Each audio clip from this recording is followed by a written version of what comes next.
من الشيطان الرجيم بسم الله الرحمن الرحيم وإذ قال ربك للملائكة إني جاعل في الأرض خليفة قالوا أتجعل فيها من يفسد فيها ويسفك الدماء ونحن نسبح بحمدك ونقدس لك قال إني أعلم ما لا تعلمون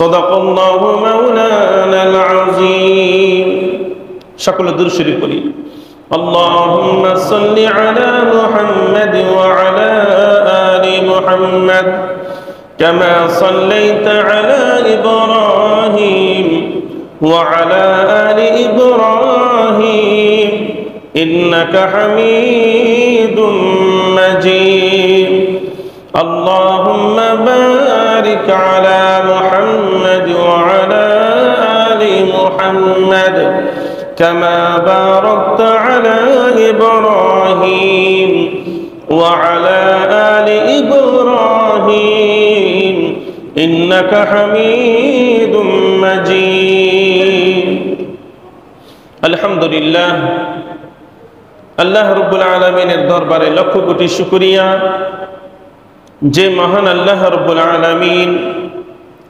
আমাদের সকলকে পছন্দ করে তার মহান হুকুম ইশার নামাজ জামাতের সাথে আদায় করার তৌফিক দান করেছেন।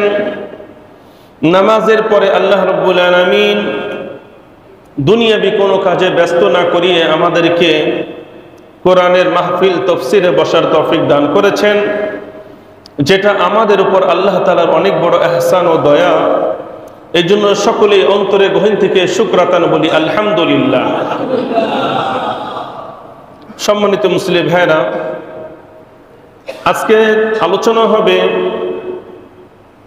সূরাতুল বাকারার 30 নম্বর আয়াত থেকে শুরু করে যে কয়টা আয়াত তাফসীর করা যায়। এর কারণ হলো আমাদের একটা সময় আছে, নির্ধারিত সময়। ইচ্ছা মতন তাফসীর করলেও হবে না, আর বয়ান শুরু করলাম শেষ পর্যন্ত দেখলাম মুয়াজ্জিন সাহেব আর আমি বসে আছি, তাহলে তো লাভ নাই, কি বলেন? এই জন্য সময়ের সাথে তাল মিলিয়ে যথাসময় যতটুকু আলোচনা করা যেতে পারে ততটুকু আলোচনা করব। আজকের আলোচনাটা খুবই গুরুত্বপূর্ণ, প্রত্যেকটা আলোচনাই গুরুত্বপূর্ণ, কিন্তু আজকের আলোচনায় অনেক শিক্ষণীয় বিষয় আছে। শুধু আজকের তাফসীর নয়, বরং সূরা বাকারার 30 নম্বর আয়াত থেকে শুরু করে 39 নম্বর আয়াত পর্যন্ত, মোট 10টি আয়াত। কয়টি? হ্যাঁ, সূরা বাকারার 30 নম্বর আয়াত থেকে শুরু করে 39 নম্বর আয়াত পর্যন্ত মোট 10টি আয়াত হয়। আর এই 10টি আয়াতের মধ্যে মূলত একটা বিষয়কে পরিব্যাপ্ত করে দেওয়া হয়েছে। আপনাদেরকে গত যে তাফসীরগুলি করেছি, এক একটা আয়াতের সাথে আর একটা আয়াতের সাথে কিনে কোনো মিল নাই, আয়াতের মিল নাই, ঠিক তেমনিভাবে আলোচনাও একটার সাথে আর একটার কোনো মিল নাই। কিন্তু এখানে 30 নম্বর আয়াত থেকে শুরু করে 39 নম্বর আয়াত পর্যন্ত এই যে একটা ঘটনাকে এখানে জমা করা হয়েছে, দীর্ঘ একটা ঘটনা। সে ঘটনা কি? এই 10টি আয়াতের মধ্যে 10টি বিষয় রয়েছে, তাও শুধু একজনকে সংক্রান্ত করে, আর তিনি হলেন হযরত আদম আলাইহিস সালাম। মূলত 30 নম্বর আয়াত থেকে 39 নম্বর আয়াতে, মোট 10টি আয়াতে শুধুমাত্র কার আলোচনা হয়েছে? আদম আলাইহিস সালাম কেন্দ্রিক। আদম আলাইহিস সালাম কেন্দ্রিক। তা কি কি বিষয় আছে আপনাদেরকে আগে সেটা জানিয়ে দেই, এরপর ইনশাআল্লাহ সুযোগ অনুযায়ী পুরো বিস্তারিতভাবে ব্যাখ্যা করব। প্রথমে আমি আপনাদেরকে এই 10টি আয়াতের মধ্যে কি আছে সেটা আগে আপনাদেরকে জানিয়ে দেই। আমার মনে হয় এই তাফসীর প্রায় কয়েক সপ্তাহ চলে যাবে। প্রথমে 30 নম্বর যে আয়াত, এই আয়াতের মধ্যে আমি আপনাদেরকে এক এক করে 10টি বিষয় উল্লেখ করে দিই, আপনারা সকলেই মনোযোগ সহকারে শুনে। 1 নম্বর হলো, এই 10টি আয়াতের মধ্যে যে বিষয়গুলি আলোচনা হয়েছে তার মধ্যে 1 নম্বর আদম আলাইহিস সালামের সৃষ্টির সূচনা এবং ফেরেশতাদের প্রতিক্রিয়া। 2 নম্বর হযরত আদম আলাইহিস সালামকে বহুবিধ শিক্ষা প্রদান করা। 3 নম্বর ফেরেশতাদের অপারগতা স্বীকার করে নেওয়া। 4 নম্বর হযরত আদম আলাইহিস সালামের শ্রেষ্ঠত্ব, মর্যাদা, ফজিলত সুপ্রমাণিত হওয়া। 5 নম্বর ফেরেশতা কর্তৃক হযরত আদম আলাইহিস সালামকে সিজদা করা। 6 নম্বর শয়তান ইবলিস অহংকার করত হযরত আদমকে সিজদা করতে অস্বীকার করা। 7 নম্বর হযরত আদম আলাইহিস সালাম স্ত্রী সহ জান্নাতে বসবাস করা। 8 নম্বর শয়তানের দ্বারা প্রতারিত হয়ে জান্নাত থেকে বের হয়ে জমিনের মধ্যে অবতরণ করা। 9 নম্বর এরপর আদম আলাইহিস সালাম নিজের ভুল বুঝে আল্লাহ তাআলার কাছে তওবা করা এবং আল্লাহ তাআলা সেই তওবাকে গ্রহণ করে হযরত আদম আলাইহিস সালামকে ক্ষমা করা। 10 নম্বর হিদায়াত অনুসারীদের মুক্তির ব্যবস্থা। তাহলে 10টি আয়াতের মধ্যে কয়টি বিষয়? 10টি বিষয়। এটা আপনাদেরকে সংক্ষেপে বললাম। এবার আসেন বিস্তারিতভাবে এক একটা ধরি আর আপনারা শুনেন।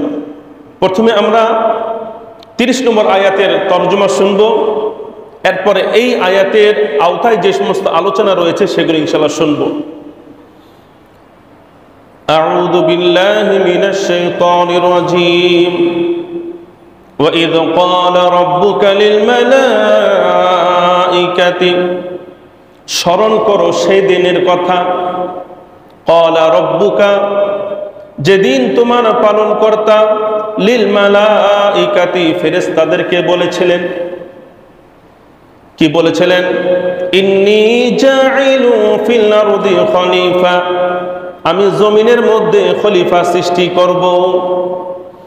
স্মরণ করো সেই দিনের কথা যেদিন তোমার পালনকর্তা ফেরেশতাদেরকে ডেকে বলেছিলেন, ও ফেরেশতারা তোমরা সকলে শোনো, আমি আল্লাহ এই জমিনে খলিফা সৃষ্টি করব। এই কথাটা শুনে ক্বালু, ফেরেশতারা বলেছিল, আতাজআলু ফিহা, আপনি জমিনে এমন সম্প্রদায় সৃষ্টি করবেন, আপনি জমিনে এমন মাখলুক সৃষ্টি করবেন, মাই ইউফসিদু ফিহা, যে সম্প্রদায়, যে জাতি জমিনের মধ্যে ফিতনা ফাসাদ সৃষ্টি করবে, মারামারি কাটাকাটি হানাহানি করবে, রক্তারক্তি করবে, একে অপরকে হত্যা করবে, মানুষের প্রতি জুলুম করবে, ওয়াসফিকুদ দিমা, মানুষ হত্যা করবে, ওয়া নাহনু নুসাব্বিহু, অথচ আমরাই তো বিহামদিকা, তোমার তাসবিহ জ্ঞাপন করি, তোমার প্রশংসা করো তো, আমরা তো তোমার প্রশংসা করো তো, তোমার তাসবিহ জ্ঞাপন করি। ওয়ানুকদ্দিসু লাক, আমরাই তো তোমার প্রশংসা পবিত্রতা ঘোষণা করি। ক্বালা, আল্লাহ তাআলা তাদের উত্তর শুনে বললেন, ক্বালা, আল্লাহ তাআলা বললেন, ইন্নী আ'লামু, ও ফেরেশতারা আমি যা জানি, মা লা তা'লামুন, তোমরা তা জানো না। সুবহানাল্লাহ। তাহলে এই আয়াতের তরজমা হলো, আল্লাহ রাব্বুল আলামিন আদম আলাইহিস সালাম এবং বনি আদমকে সৃষ্টি করার পূর্বে আল্লাহ তাআলা ফেরেশতাদেরকে বললেন যে, ও ফেরেশতারা তোমরা আমার একটা সিদ্ধান্ত শোনো। সে সিদ্ধান্ত কি? সিদ্ধান্ত হলো আমি জমিনের মধ্যে খলিফা সৃষ্টি করব। তখন ফেরেশতারা আশ্চর্য হয়ে গেল, জমিনের মধ্যে ফেরেশতা, আমরা থাকতে জমিনের মধ্যে আরেক জাতি সৃষ্টি হবে, আতাজআলু ফিহা, এরা তো ভালো কাজ করবে না, ভালো কাজ করবে না, এরা তো মারামারি কাটাকাটি হানাহানি করবে, কারা ধরবে কারে খাবে, কি বলেন, যেটা বর্তমান চলতেছে কিনা?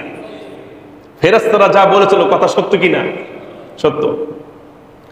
তাহলে এত এই সম্প্রদায় সৃষ্টি করার দরকার কি? যারা মারামারি করবে, কাটাকাটি করবে, ফেতনা ফাসাদ করবে, বিশৃঙ্খলা সৃষ্টি করবে। আমরাই তো যথেষ্ট, আমরাই তো ইবাদত, আমাদেরকে ইবাদতের জন্য সৃষ্টি করেছো, আমরা তো তোমার ইবাদত করতেছি। তাহলে এমন সৃষ্টি কেন দরকার যারা দুনিয়া মারামারি করে? আমরা তো আর মারামারি করি না, আমরা তো আর কাটাকাটি হানাহানি করি না। তুমি যে আদেশ করেছো সেই আদেশের উপরে আমরা শিরোধার্য। তাহলে তুমি কেন জমিনের মধ্যে এমন সম্প্রদায় সৃষ্টি করবা যারা তোমার ইচ্ছার বহির্ভূত কাজ করবে, যারা জমিনের মধ্যে এমন কাজ করবে যে কাজে তুমি আল্লাহ সন্তুষ্ট হবা না? কিন্তু আমরা তো তোমার সন্তুষ্টিমূলক ইবাদত বন্দেগী করতেছি। তখন আল্লাহ রাব্বুল আলামিন বললেন যে ফেরেশতারা, আমি আল্লাহ যা জানি তোমরা তা জানো না। আমি কেন জমিনের মধ্যে খলিফা সৃষ্টি করছি? তারা মারামারি করবে, হানাহানি করবে, না আরো কিছু করতে পারে? এই সমস্ত বিষয়ে, পজিটিভ আর নেগেটিভ বিষয়, সব ধারণা আমি আল্লাহ তাআলা আছে। আপনারা তো বুঝতে পেরেছেন তরজমাটা। এবার বিস্তারিত আলোচনা শুনে। প্রথমত, এই যে 10টি বিষয় আমি আপনাদেরকে বললাম, প্রত্যেকটা বিষয়ের মধ্যে প্রশ্ন আছে, উত্তর আছে। প্রত্যেকটা বিষয় 10টি আপনাদেরকে বিষয় শুনে আপনাদেরকে বললাম, তা প্রত্যেকটা বিষয়ের মধ্যে কি আছে? প্রশ্ন আছে, উত্তর আছে। আপনারা যখন এই আলোচনা বিস্তারিত শুনবেন, দেখবেন আপনার মাথা থেকে অনেক সন্দেহ দূর হয়ে যাবে, অনেক সন্দেহ দূর হয়ে যাবে। 1 নাম্বার, এখানে আল্লাহ রাব্বুল আলামিন বলেছেন আমি জমিনের মধ্যে খলিফা সৃষ্টি করব। তা আল্লাহ তাআলা কিন্তু বলেন আমি জমিনের মধ্যে কি সৃষ্টি করব? মানুষ সৃষ্টি করব। বলেছেন? বলে না, বলেছেন আমি জমিনের মধ্যে খলিফা সৃষ্টি করব। এই যে খলিফা, আগে আমাদের বুঝতে হবে খলিফা কাকে বলে। খলিফা খুবই একটা গভীর শব্দ। খলিফা আর হলো খিলাফত, নাম শুনেছেন কিনা? খলিফা, খিলাফত। খলিফা কাকে বলে, খিলাফত জিনিসটা কি, এই বিষয়টা জানার পরে ইনশাআল্লাহ সামনে আমরা যাব। প্রথমে খলিফা শব্দের আমরা একটা অর্থ শুনি। খলিফা শব্দের শাব্দিক অর্থ হলো স্থলাভিষিক্ত, উত্তরাধিকার, প্রতিনিধি। কয়টা বললাম? 3টা। স্থলাভিষিক্ত, উত্তরাধিকার, প্রতিনিধি। এটা মাথা রাখেন। আর পরিভাষায় খলিফা বলা হয় এমন একটি ইসলামী শাসন ব্যবস্থা থাকা, এমন একটি ইসলামী শাসন ব্যবস্থা থাকা যেখানে একজন মুসলিম শাসক রাসূল পাক সাল্লাল্লাহু আলাইহি সাল্লামের উত্তরাধিকারী হিসাবে কোরআন ও সুন্নাহ মোতাবেক জনগণের মাঝে নেতৃত্ব প্রদান করবেন, কোরআন হাদিস অনুযায়ী মানুষের মাঝে সুশাসন ব্যবস্থা কায়েম করবেন। আবার বলছি, খলিফা কাকে বলে? খলিফা বলা হয় ইসলামী, এমন একটি ইসলামী শাসন ব্যবস্থা কায়েম করা যেখানে একজন মুসলিম শাসক থাকবেন। তার কাজ কি থাকবে? তার কাজ থাকবে রাসূলের উত্তরাধিকারী হয়ে কোরআন সুন্নাহ মোতাবেক জনগণের মাঝে নেতৃত্ব প্রদান করা এবং সুশাসন ইনসাফের সাথে কায়েম করা। এটাকে বলা হয় খলিফা। আর এই কাজটাকে বলা হয় খেলাফত। এই কাজটাকে কি বলা হয়? খেলাফত। তাহলে আমাদের বাংলাদেশে কি খেলাফত আছে নাকি গণতন্ত্র আছে? গণতন্ত্র। সৌদি আরবে আছে রাজতন্ত্র। তাই এই যে খেলাফত, পরিপূর্ণ খেলাফত এবং খেলাফত বিভাজনের কারণ, খেলাফত প্রতিষ্ঠা না হওয়ার কারণ, খেলাফত কিভাবে প্রতিষ্ঠিত হবে, খেলাফত প্রতিষ্ঠা করার জন্য কি কি করণীয়, কেন বর্তমান খেলাফত প্রতিষ্ঠিত হচ্ছে না, কেন অতীতের খেলাফতগুলি ভেঙে গেছে, এই নানান প্রশ্নের উত্তর যদি দিতে যাই তাহলে আধা ঘন্টা 1 ঘন্টা কি হবে না, কোনো কাজ হবে না। এই জন্য ওইখানে থাক। শুধু খেলাফত কাকে বলে, খলিফা কাকে আপনাদেরকে বুঝিয়ে দিলাম। এবার অর্থের সাথে মিলান। আল্লাহ রাব্বুল আলামিন ফেরেশতাদেরকে বলছেন যে আমি জমিনের মধ্যে খলিফা সৃষ্টি করব। তাহলে খলিফার যিনি হবেন তার কি কাজ থাকবে?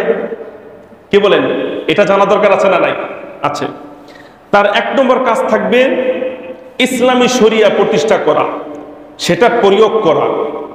2 নম্বর জাতির মাঝে একতা সৃষ্টি করা বা জাতির ঐক্য বজায় রাখা। 3 নম্বর ইনসাফের সাথে নেতৃত্ব প্রদান করা। 4 নাম্বার জিহাদ বা ইসলামের প্রতিরক্ষা ব্যবস্থা নিশ্চিত করা। 5 নাম্বার দুনিয়া ও আখিরাতের শান্তি নিশ্চিত করা। এবার আসেন, আল্লাহ রাব্বুল আলামিন বলছেন যে ও ফেরেশতারা, আমি জমিনের মধ্যে খলিফা সৃষ্টি করব, আর খলিফার কাজ থাকবে জমিনের মধ্যে কি করা বলেন? ইসলামী শাসন ব্যবস্থা করা। কোরআন ও হাদিস আল্লাহ তাআলার ওহী অনুযায়ী রাষ্ট্র পরিচালনা করা, জনগণের মাঝে ইনসাফ কায়েম করা, সত্য পথ হকের পথ মানুষের সামনে উন্মোচিত করে তাদেরকে জান্নাতের পথ দেখানো, এবং দুনিয়া যেন ক্ষতিতে না পড়ে, পরকালে যেন জাহান্নামে পতিত না হয়, এই সমস্ত দিক নির্দেশনা দেওয়া।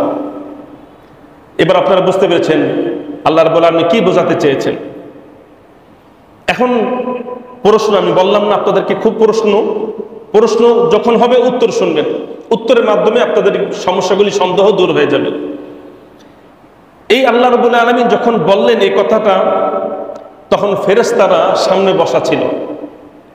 তখন ফেরেশতারা বলল, ক্বালু আতাজআলু ফিহা মান ইফসিদু ফিহা ওয়া ইয়াসফিকু দিমা। তখন ফেরেশতারা বলল, আল্লাহ তুমি এমন কোন জাতি সৃষ্টি করবা যেই জাতি জমিনের মধ্যে ফিতনা ফাসাদ করবে। আল্লাহ তাআলা বললেন যে আমি খলিফা সৃষ্টি করব, তাহলে এখানে বাও হাত ঢুকাই দিয়েছে কারা বলেন? ফেরেশতারা। আপনার বাবা, আপনি একজন ঘরের হর্তাকর্তা বা আপনি অভিভাবক, আপনি যখন একটা বিষয় বলেন, বলার পরে আপনি একটা বিষয় সিদ্ধান্ত নিয়েছেন, এটা আপনি বললেন সন্তানদের কাছে। সন্তান যদি বলে, বাবা তুমি এই কাজটা কেন করবা, কি দরকার আছে এগুলো করা, আচ্ছা বলেন তো আপনার মেজাজটা কি ঠিক থাকবে? বলেন, সাময়িকভাবে মেজাজটা কি হয়ে যাবে? গরম হয়ে যাবে। তাহলে এইখানে আমরা কি দেখতে পাচ্ছি এই কথোপকথনের মাঝে? আল্লাহ রাব্বুল আলামিন বলতেছেন আমি জমিনের মধ্যে খলিফা সৃষ্টি করব, নিশ্চিত। তখন ফেরেশতারা বলতেছে যে আল্লাহ তুমি কেন সৃষ্টি করবা, অর্থাৎ তোমার এই সৃষ্টি করার দরকার নাই। এটা কিন্তু বোঝা যাচ্ছে। এখানে আমরা যদি দেখি, গভীরভাবে না দেখে যদি বাহ্যিকভাবে দেখি, তখন আমরা দেখতে পাচ্ছি যে ফেরেশতারা আল্লাহ তাআলার সাথে কি করতেছে? তর্ক করতেছে। রাইট? ফেরেশতারা কি করতেছে? তর্ক করতেছে। আল্লাহ বলতেছেন যে আমি জমিনের মধ্যে খলিফা সৃষ্টি করব, আর ফেরেশতারা বলতেছে কি দরকার, তারা তো মারামারি কাটাকাটি করবে, দরকার নাই। আল্লাহ তাআলার সাথে তর্ক করতেছে।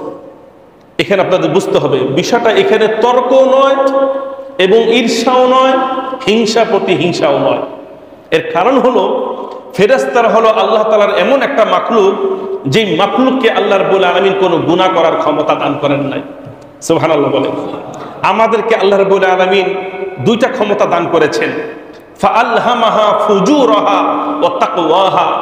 আমরা মানুষ জাতি, আমাদেরকে আল্লাহ রাব্বুল আলামিন দুইটা ক্ষমতা দিয়েছেন। একটা হলো ফুজুরাহা, ভালো কাজ করারও আমাদের ইচ্ছা আছে, অধিকার আছে, ইচ্ছা করলে করতে পারি। আবার আমাদের এই অধিকার আছে আমরা ভালো কাজও করতে পারি, খারাপ কাজও করতে পারি, ভালো কাজও করতে পারি। এই যে আপনারা নামাজ পড়তে আসছেন, আপনার ইচ্ছাটাকে ভালো কাজে লাগাইছেন। আরেক ব্যক্তি নামাজ পড়তে আসে নাই, মোবাইল টিপতেছে, গান বাজনা শুনতেছে, সে তার ইচ্ছাটাকে খারাপ কাজে লাগাইছে। তাহলে মানুষকে আল্লাহ রাব্বুল আলামিন দুইটা ইচ্ছা প্রদান করেছেন, একটা হলো ইতিবাচক আর একটা হলো নেতিবাচক। কিন্তু ফেরেশতাদের একমাত্র ইতিবাচক ছাড়া আর কোন নেতিবাচক কোনো ইখতিয়ার নাই। ফেরেশতাদের মধ্যে ওই সফটওয়্যার নাই যে সফটওয়্যার দিয়ে গুনাহের কাজ করবে, কিন্তু মানুষের মধ্যে আল্লাহ তাআলা এমন সফটওয়্যার দিয়েছেন যে সফটওয়্যার দিয়ে ভালো কাজও করা যায়, খারাপ কাজও করা যায়।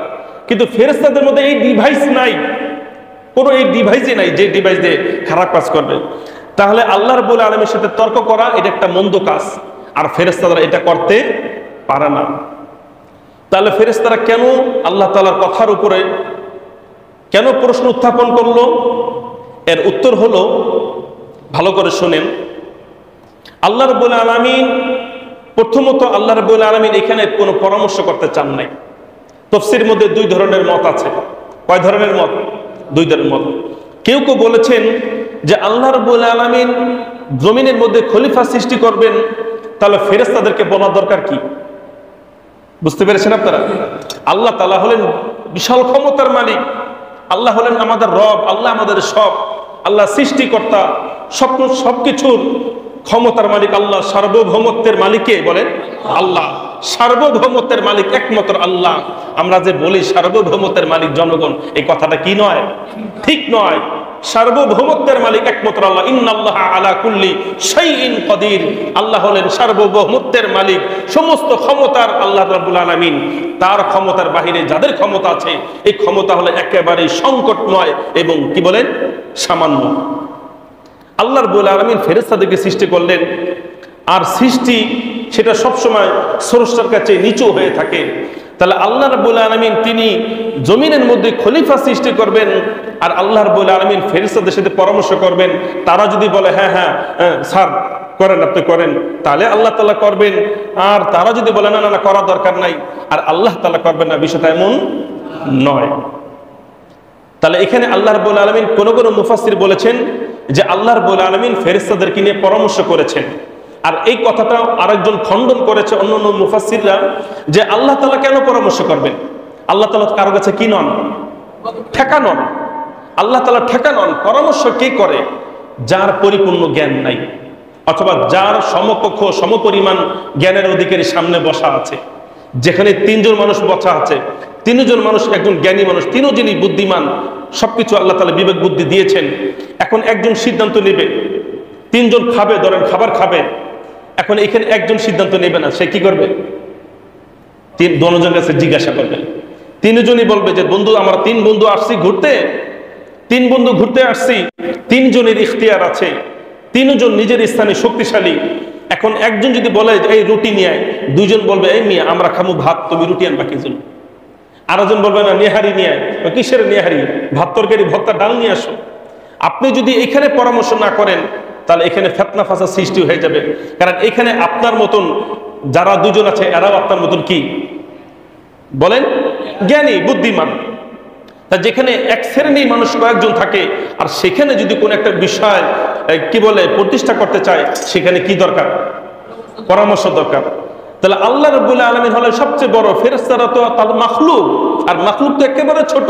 তাহলে আল্লাহ রাব্বুল আলামিন সমকক্ষ তো কেউ না, তাহলে আল্লাহ তাআলা কেন পরামর্শ করবেন? হ্যাঁ, তাদের কাছে প্রশ্ন করা হয়েছে, তাহলে আল্লাহ তাআলা এখানে কি বোঝাতে চাচ্ছেন? তখন মুফাসসিরা এই আলোকে উত্তর দিয়েছেন যে আল্লাহ রাব্বুল আলামিন এখানে কোনো পরামর্শ করতে চাননি, বরং তিনি ডাইরেক্ট সিদ্ধান্ত দিয়েছেন। কি দিয়েছেন? নিজের সিদ্ধান্তই গ্রহণ করেছেন যে জমিনের মধ্যে খলিফা সৃষ্টি করবই আমি, এটা তোমাদেরকে আমি জানাই দিলাম। এখন ফেরেশতারা এই সিদ্ধান্ত শোনার পরে, অথবা বলতে পারেন পরামর্শ শোনার পরে, ফেরেশতারা যে আপত্তি করলো, এটা মূলত কোনো আপত্তি নয়, বরং এরা কয়েকটা কারণে এই কথাগুলি বলেছিলেন যে আল্লাহ তুমি কেন জমিনের মধ্যে মাখলুক সৃষ্টি করবা এমন যারা ফিতনা ফাসাদ করবে, মারামারি কাটাকাটি করবে। এর এক নম্বর কারণ হলো, ফেরেশতারা কেন বলেছিলেন? এর কারণ হলো যে ফেরেশতারা যখন শুনেছিলেন খলিফা সৃষ্টি করবেন, তখন ফেরেশতাদের বুঝতে আর বাকি নাই। কারণ খলিফার কাজ কি? খলিফার কাজ হলো ফিতনা ফাসাদ দূর করা। খলিফার কাজ ফিতনা ফাসাদ দূর করা, মারামারি কাটাকাটি রোধ করা, ঝগড়াঝাটি দূর করা, শান্তি প্রশান্তি নিরাপত্তা শান্তি মানুষের মাঝে বজায় থাকে, এইটাই তো খলিফা মানে হলো মীমাংসা করা। খলিফা মানে হলো দুইজনের মাঝে ঝগড়া লেগে গেছে, সেটাকে কি করা? সমাধানের চেষ্টা করা। সুতরাং এই খলিফা শব্দ দিয়ে বুঝতে পেরেছেন ফেরেশতারা যে এখানে জমিনের মধ্যে যে সৃষ্টি আল্লাহ তাআলা করবেন, তাদের মাঝে কি হবে? তাদের মাঝে ফিতনা হবে, রাইট? ফিতনা হবে।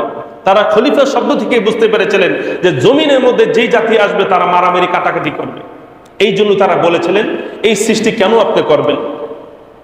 দুই নম্বর ফেরেশতারা কেন বললেন, তার দুই নম্বর কারণ হলো যে এই জমিনের মধ্যে আমরা মানুষ আসার আগে 2000 বছর আগে দুনিয়ার মধ্যে জিন্না বসবাস করত। কারা বলেন তো? জিন।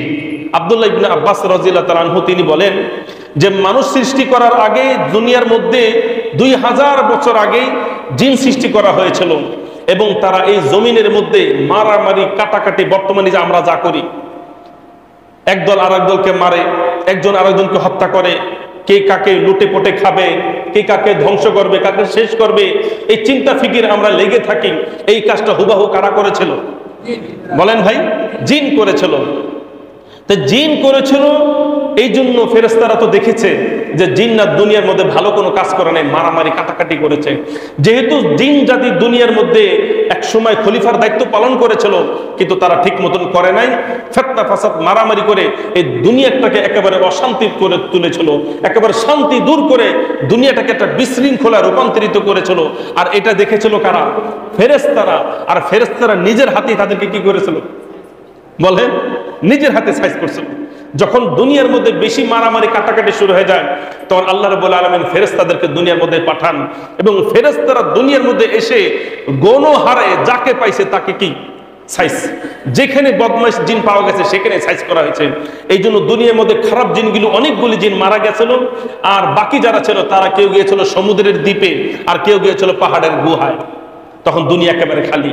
আর এই খালি জায়গায় আল্লাহ রাব্বুল আলামিনের যখন বললেন খলিফা সৃষ্টি করব, তখন ফেরেশতারা বললেন যে আগে যে জাতি সৃষ্টি করেছিল তারা তো মারামারি কাটাকাটি করেছে, তাহলে এখন যাদেরকে সৃষ্টি করবা তারাও কি করবে?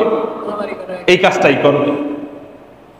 তাহলে এই যে তা মূলত এখানে ফেরেশতারা আল্লাহ তাআলার সাথে কি করতেছেন না, বলেন না, তর্ক করতেছেন না, বরং তেনা যুক্তি উপস্থাপন করেছেন খলিফার মাধ্যমে। তারা যুক্তি উপস্থাপন করেছিলেন জিন জাতির উপর ভিত্তি করে, যে জিন জাতি যেরকম মারামারি কাটাকাটি করেছে, মানুষও দুনিয়ার মধ্যে কি করবে? কাটাকাটি মারামারি করবে। এখন মজার কথা দেখেন, এই তারা যখন এই কথা বলল, তখন সাথে সাথে তারা আরেকটা পজিটিভ দিকটা আল্লাহ তাআলার কাছে তুলে ধরলো। বলো আল্লাহ, এই জমিনের মধ্যে যারা মারামারি কাটাকাটি করবে, আপনার সাথে শিরিক করবে, বিদআত এরকম ভাবে কুফরি করবে, যেটা আপনি খুব অপছন্দ করেন, এই কাজটা কিন্তু মানুষ জাতি করবে দুনিয়ার মধ্যে এসে, তাহলে আপনি তো ইবাদত পছন্দ করেন, আপনার কাছে তো ইবাদত অনেক পছন্দনীয়, তাহলে ইবাদতের জন্য তো আমরাই যথেষ্ট, কারণ আমরা আপনার সব সময় কি করি? ইবাদত করি। আপনি ইবাদত পছন্দ করেন, আমরা তো ইবাদত করি, আর মানুষ তো মারামারি কাটাকাটি করবে, ফিতনা ফাসাদ করবে, যেটা আপনি অপছন্দ করেন। তাহলে আপনি আল্লাহ, আপনি অপছন্দের উপর পছন্দটাকে প্রাধান্য দিয়ে আমাদেরকে দুনিয়ার মধ্যে কি করে ফেলেন? বলেন, খলিফা বানিয়ে ফেলেন। এই তাদের উত্তর শুনলেন, তাদের যুক্তি শুনলেন, সবকিছু শোনার পরে আল্লাহ রাব্বুল আলামিন কত সুন্দর একটা কথা বললেন দেখেন। ক্বালা ইন্নী আ'লামু মা লা তা'লামুন। আল্লাহ বলেন, ও ফেরেশতারা, তোমরা যে বলতেছো জমিনের মধ্যে খলিফা সৃষ্টি করলে তারা জমিনের মধ্যে মারামারি কাটাকাটি হানাহানি করবে, তোমরা শুধু খারাপ দিকটাই দেখলা, তোমরা শুধু খারাপ দিকটাই দেখলা। মারামারি করবে, ঝগড়া ফাসাদ করবে, রক্তপাত ঘটাবে, এই জিনিসটাই তোমরা দেখলা। তোমরা তো এটা দেখলা না যে এই মানুষের মধ্যেই আরেকটা জাতি মানুষ, এমন মানুষ হবে, একদিকে মানুষ মারামারি করবে, আবার মানুষের মধ্যে এমন কিছু মানুষ থাকবে যারা দিন রাত আল্লাহ তাআলার ইবাদত বন্দেগী করবে। সুবহানাল্লাহ। মানুষ শুধু মারামারি কাটাকাটি করবে না, বরং মানুষের মধ্যে এমন মানুষ হবে যারা হবে আবেদ, ইবাদত গুজার বান্দা। মানুষের মধ্যে এমন মানুষ হবে যারা হবে ওলিউল্লাহ, আল্লাহ তাআলার ওলি। মানুষের মধ্যে এমন কিছু মানুষ হবে যারা হবে মুহিব্বুল্লাহ, আল্লাহকে ভালোবাসাকারী, ভালোবাসনেওয়ালা। মানুষের মধ্যে এমন কিছু জাতি হবে, এমন কিছু মানুষ হবে যারা দুনিয়ার মধ্যে হবে নবী এবং রাসূলুল্লাহ। সুবহানাল্লাহ। তাহলে জমিনের মধ্যে খালি খারাপ লোক, চোর বাটপারি থাকবে না, বরং এই মানুষের মধ্যে আবার ভালো মানুষও থাকবে, যেরকম ঠিক কিনা? তা দুনিয়ার মধ্যে দুই শ্রেণীর মানুষই আছে, যেখানে ভালো সেখানে খারাপ, যেখানে খারাপ সেখানেই ভালো। এখনো আলোকময় বাতিগুলি নিভে দেন, সাথে সাথে কি অন্ধকার। তাহলে যেখানে অন্ধকার সেখানে আলো আসবেই, আর যেখানে আলো আছে সেখানে আবার অন্ধকার আসবেই। সুতরাং তোমরা শুধু নেগেটিভ সাইডটা দেখো না, তোমরা শুধু আমার বান্দার খারাপ সাইডটা দেখো না, আমার বান্দার যে ভালো সাইড আছে সেটা হলো রোজা রাখা, নামাজ পড়া, আমার জন্য জিকির আজকার করা, এটাও তো আমার বান্দারা করবে। আর আমি আল্লাহ রাব্বুল আলামিন এমন বান্দাদেরকেই পছন্দ করি। সুবহানাল্লাহ। আল্লাহ রাব্বুল আলামিন বললেন। তাহলে উত্তর কি চলে আসলো না? উত্তর চলে আসলো। তাহলে এই আয়াতের মাধ্যমে আমরা কি কি জানতে পেরেছি? এক নম্বর বিষয়, খলিফার পরিচয় আমরা জানতে পেরেছি, খলিফা কাকে বলে।